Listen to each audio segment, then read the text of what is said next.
Sue Lyon had a cursed love life, but Lolita was undoubtedly her most twisted chapter. Her close friend, musician Michelle Phillips, held the key to her sordid past, and after Lyon died, Phillips dropped a bombshell nobody saw coming. At the tender age of 14, Sue Lyon became a provocative symbol of lust and temptation as Vladimir Nabokov's perfect nymphette, Lolita, in Stanley Kubrick's 1964 film of the same name. The career-defining role catapulted the young actress to fame. Tragically, it also ruined her life. She was born far from the fame and controversy that would define most of her life. When she was just 10 months old, her family endured a devastating blow when the patriarch of the family died. Without a father in the household, Lyon's family struggled to put food on the table. So, at the age of 11, Lyon began working as a model to help support her family. Her rapidly maturing body gave her an edge over other child models, and her mother uprooted the family and moved to Los Angeles to pursue better opportunities. But stardom didn't come easily. Despite her obvious appeal, Lyon struggled to pick up roles in Hollywood. In her first 2 or 3 years, the young preteen only managed to land 2 roles, one on The Lolita Young Show and the second on Dennis the Menace. Then, as fate would have it, she landed the role of a lifetime. Sheer luck gave Lyon a role that countless other Hollywood hopefuls would have done anything for. The legendary Hollywood director Stanley Kubrick cast Lyon in the role of Dolores Haze for his 1964 adaptation of Vladimir Nabokov's highly controversial novel, Lolita. Lolita is about a relationship between a man and a 12-year-old girl, but despite the controversial subject matter, hundreds of girls auditioned for the role. Before Lyon had even walked into the audition room, Kubrick had already had his eyes on her. The director had spotted her in her first ever credit on the Lolita Young Show. He believed that her mature features coupled with her obvious youth was exactly the right look. Lyon might have been young when she landed the role of Lolita, but she was still older than the novel version of the character. Kubrick hoped that by casting a teenager, he might be able to skirt the censors. But there was no denying one thing: Lyon was still a child. Thanks in large part to Lyon's unique appeal, Lolita was a box office success. Unfortunately, she didn't get to share in her castmates' celebrations. Because she was just 16 years old when the film premiered in New York in June 1962, she was too young to actually see the movie herself. But she could read the reviews. The American journalist and critic Bosley Crowther wrote a largely positive review of the film, but he focused most of his praise on Lyon herself, as did Variety in their review. With just her 3rd acting credit under her belt, Lyon found herself swept up in a strange kind of fame. Following the rave reviews and curious, if still inappropriate, interest in the teenager, Lyon landed yet another rare honour. For her outstanding performance as Lolita in her feature film debut, she won the Most Promising Female Newcomer award at the 1963 Golden Globes. Despite all of the success that it brought her, Lyon would have been happy to leave Lolita behind. However, even after it wrapped, the young actress found herself stuck in a 7-year contract with Kubrick, producer James B. Harris, and the production company. The early loss of her father left Lyon on a lifelong search for a strong male figure to fill the void. Tragically, she would never find it, but it wasn't for lack of trying. Over the course of her life, Lyon was married 5 times, each marriage seemingly even more disastrous than the last one. Her first set a dangerous precedent. Even before meeting him, Lyon's first husband had his sights set on her. Actor and filmmaker Hampton Fancher confessed that when Lolita had come out in theatres, he'd been living with another actress, but seeing Lyon in a promotional spread was enough to seal the deal. It's unclear how exactly Lyon met Fancher, but by 1963 the couple were engaged to be wed. At the time, Lyon was just 17 and Fancher was approaching 30. The age gap was undoubtedly significant, and there was a power imbalance in the relationship that manifested itself in horrible and embarrassing ways for Lyon. While working on the set of The Night of the Iguana, Lyon's next screen appearance after Lolita, Lyon's then fiancée caused a scene.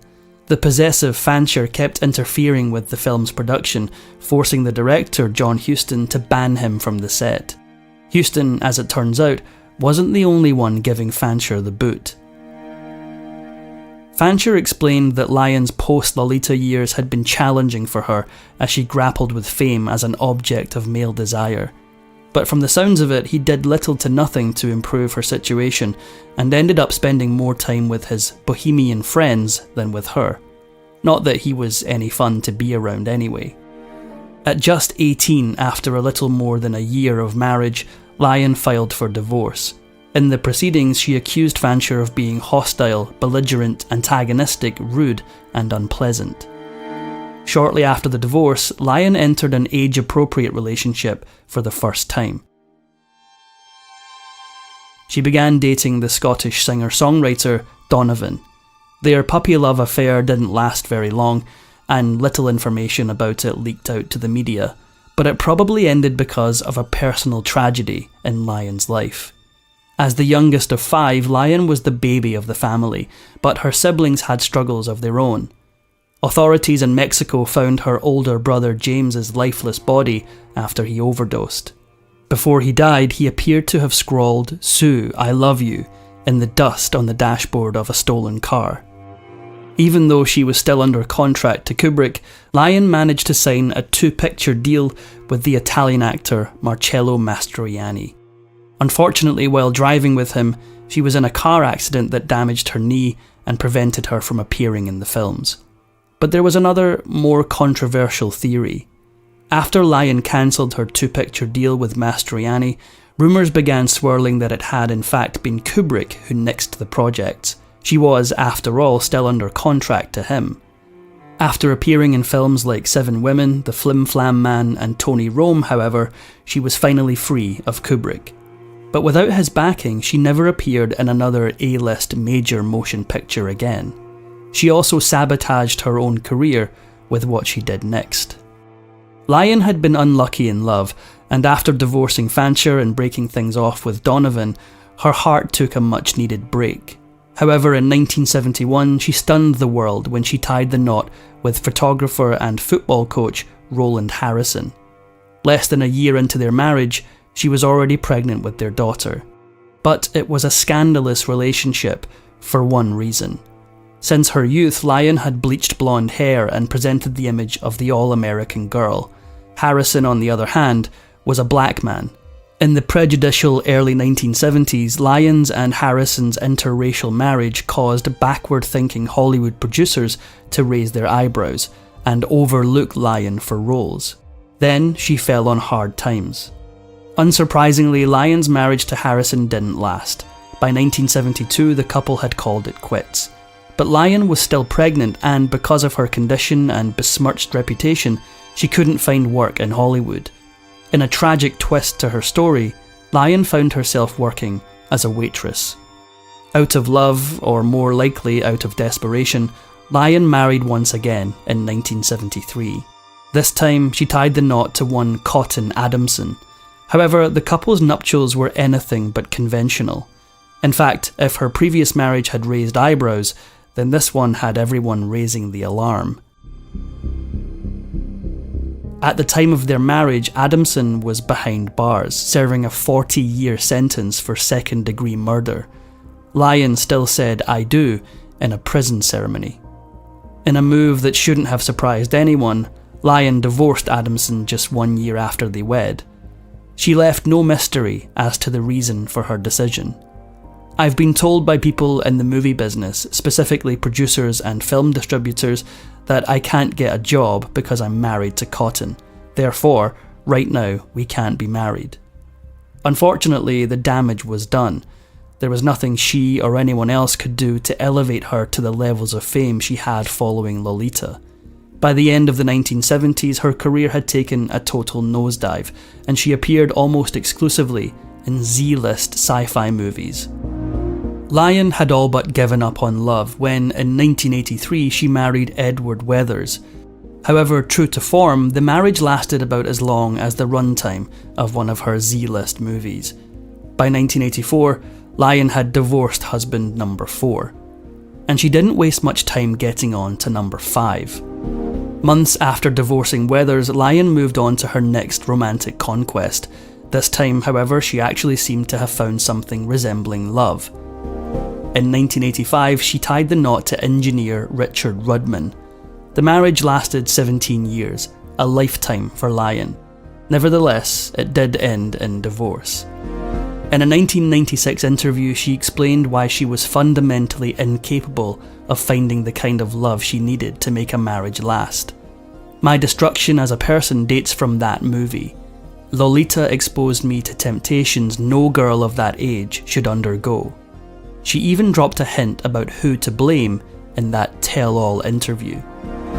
Despite the potential exploitation she might have faced at the hands of the producers back in her early teens, Lyon blamed fame for her ultimate destruction.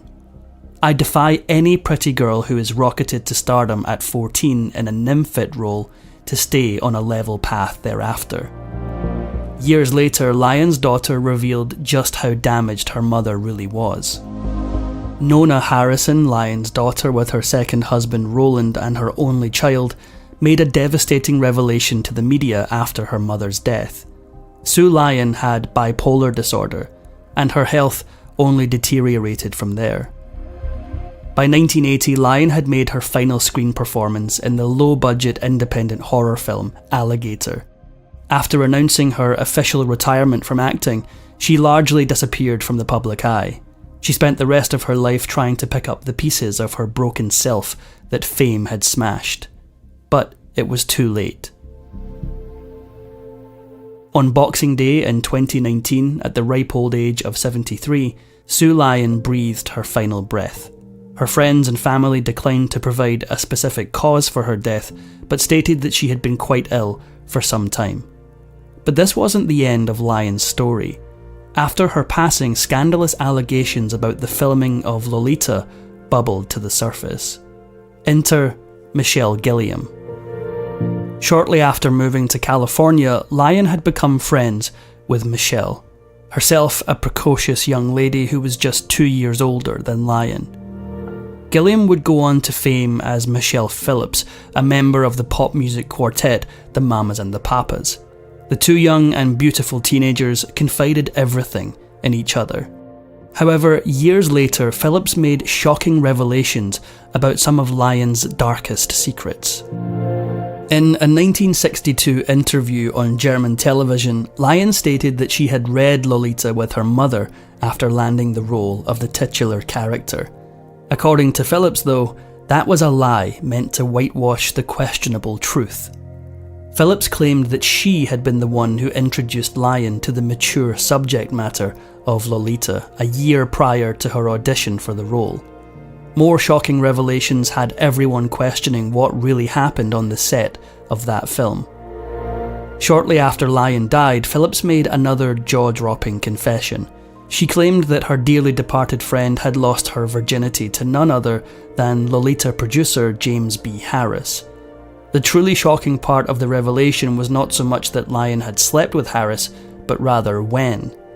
In a 2020 interview with the journalist Sarah Weinman, Michelle Phillips stated that Lyon had become extremely close to Harris while filming Lolita in England, and had slept with him when she was just 14 years old. The revelation erupted into a full-blown media scandal after Harris's response to the allegations. Weinman contacted the 92-year-old Harris in 2020 for comment. However, Harris refused to respond to the allegations, declining to confirm or deny. Harris was nearly 18 years older than Lyon, and to make matters worse, he was also married. In a 1967 interview when she was still just 21, Lyon wisely summarised the trajectory of her own life. To be pretty and